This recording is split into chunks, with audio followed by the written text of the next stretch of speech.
Hello students, a very very very good evening to all of you. Welcome back to my YouTube channel. मेरा नाम है विशाली शर्मा। तो आपके लिए द हिंदू एडिटोरियल वोकेबलरी आ चुकी है। आप चाहे किसी भी ऐसे एग्जाम की तैयारी कर रहे हो, बैंक, एसएससी, रेलवेज, यूपीएससी या स्टेट लेवल पे किसी भी ऐसे एग्जाम की जिसमें कि इंग्लिश कंपलसरी है, तो ये सेशन आपके लिए काफ़ी यूजफुल है। बने रहिए मेरे इस सेशन में।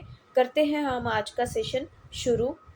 तो आज का जो हमारा फर्स्ट वर्ड है वो है रिफ्ट। रिफ्ट का मतलब होता है मनमुटाव। ठीक है, a very serious disagreement that separates two people who have been friends and stop there friendship continuing. किसी दो पार्टीज के बीच में डिसएग्रीमेंट हो जाना। ठीक है, जैसे कि कोई दो फ्रेंड्स हैं, उनमें आपस के जो उनके संबंध हैं वो बिल्कुल ही ऐसे टूटने के कगार पे आ चुके हैं, मतलब टूट ही चुके हैं, उसको हम बोलेंगे रिफ्ट। रप्चर, रप्चर का भी मतलब वही होता है, द एंडिंग ऑफ एग्रीमेंट और of good relation between people, country etcetera. तो कंट्रीज के बीच में जब या पीपल के बीच में कभी भी दरार आना, उसको रप्चर बोलते हैं। ठीक है, रिफ्ट भी उसी को बोलते हैं। ये दोनों एक दूसरे के सिनोनिम हैं। एक्चुअल में क्या है, ये एक ये सीरियस डिसएग्रीमेंट है। मतलब कि दो पीपल जो है वो एक चीज़ पे एग्री नहीं कर पा रहे हैं। इसका भी मतलब वही है कि दो पीपल या कंट्री या कोई भी ऐसी चीज़ जो बिल्कुल भी मैच, उनके जो थॉट्स हैं आपस में मैच नहीं कर रहे, तो उनको बोलेंगे हम रिफ्ट या रप्चर। रप्चर जो है वो वॉल्स में भी आ जाता है ना। दो चट्टाने हैं, उनके बीच में मतलब ऐसे कोई रिवर है, वो उनको कट करके आ रही है, तो उसको हम बोलेंगे रप्चर। नेक्स्ट है स्टेड फास्ट। स्टेड फास्ट का मतलब होता है not changing in your attitude और एम, जिसको हम दृढ़ बोलते हैं, और इसको हम अटल भी बोलेंगे। ठीक है, अटल बोलेंगे। और इसको हम क्या बोलेंगे, ये लगता है किसके साथ, फेथफुल इंसान के साथ। ठीक है, जिसका जो नेचर है वो कभी चेंज ना हो। अगर वो सच्चाई का या किसी ट्रुथ का साथ दे रहा है, तो उसका जो एटीट्यूड है उसको लेकर वो बिल्कुल क्या रहेगा, एकदम सही रहेगा और एकदम बदलेगा नहीं। जैसा वो सोच रहा है वैसा वो करेगा, वो लॉयल रहेगा, फेथफुल, लॉयल। ठीक है, तो फिर आता है आर्डेंट। आर्डेंट का मतलब होता है very enthusiastic and showing strong feelings about something और समबडी। इसका मतलब होता है जोशीला। ठीक है,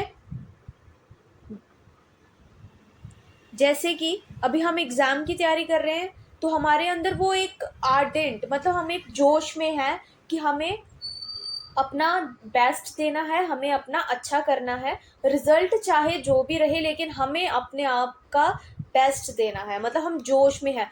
आर्डेंट मैक्सिमम किसके साथ लगता है, जब आप किसी के लिए कुछ फील कर रहे हैं, एक पर्सन दूसरे पर्सन के लिए कुछ फीलिंग्स में ला रहा है, वो गुड भी हो सकता, वेरी गुड, उसी मतलब जो गुड फीलिंग्स होती हैं उनको हम आर्डेंट बोलते हैं। नेक्स्ट है एब्सर्ड। एब्सर्ड का मतलब होता है बेतुका, extremely silly, not logical and sensible.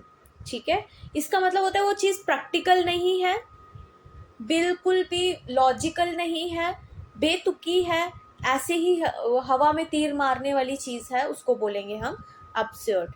Next है प्रिग्मेटिकली। इसका मतलब होता है in a practical and sensible way rather than rely on fixed ideas और थ्योरी। व्यवहारिक रूप से, इसका मतलब होता है प्रैक्टिकली।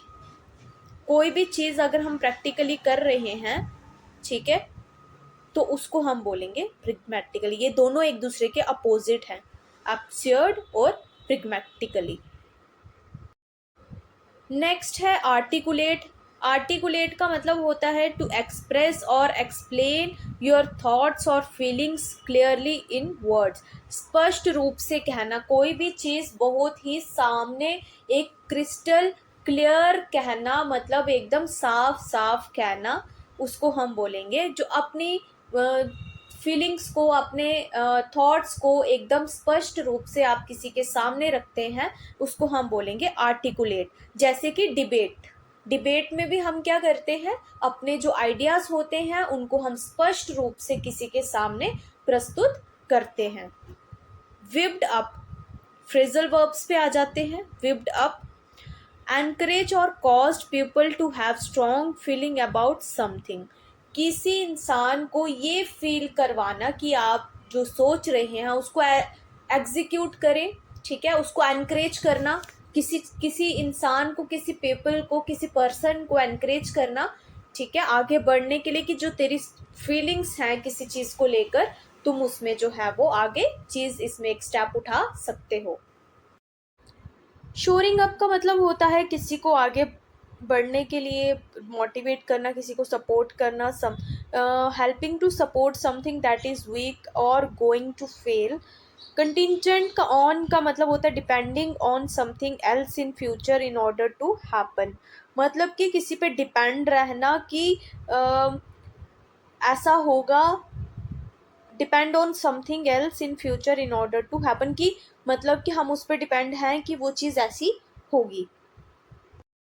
बाय अ लैंडस्लाइड, बाय अ लैंडस्लाइड का मतलब होता है विनिंग समथिंग वेरी इजली और बाय अ ह्यूज डिफरेंस, मतलब जैसे कहते हैं ना कि बटर की तरह कोई चीज़ थी कि मतलब हम बस गए, खेला और आ गए, मतलब कि हमने वो इतनी इजीली कोई चीज़ बहुत जल्दी ग्रैब कर ली, और उसमें और दूसरी वाली जो टीम थी उसमें काफ़ी ज़्यादा डिफरेंस था। अगर किसी ने 100 रन बनाए हैं तो उन्होंने कितने बनाए होंगे, 30 या 40, ठीक है, तो काफ़ी डिफरेंस रहा उन दोनों के बीच में। तो नेक्स्ट है एट ऑड्स, एट ऑड्स का मतलब होता है डिसएग्रीमेंट, ठीक है, नॉट एग्री, आप किसी चीज़ से एग्री नहीं कर रहे हैं दो पर्सन्स, ठीक है, आप दोनों में क्या है, डिसएग्रीमेंट है उस चीज़ को लेकर।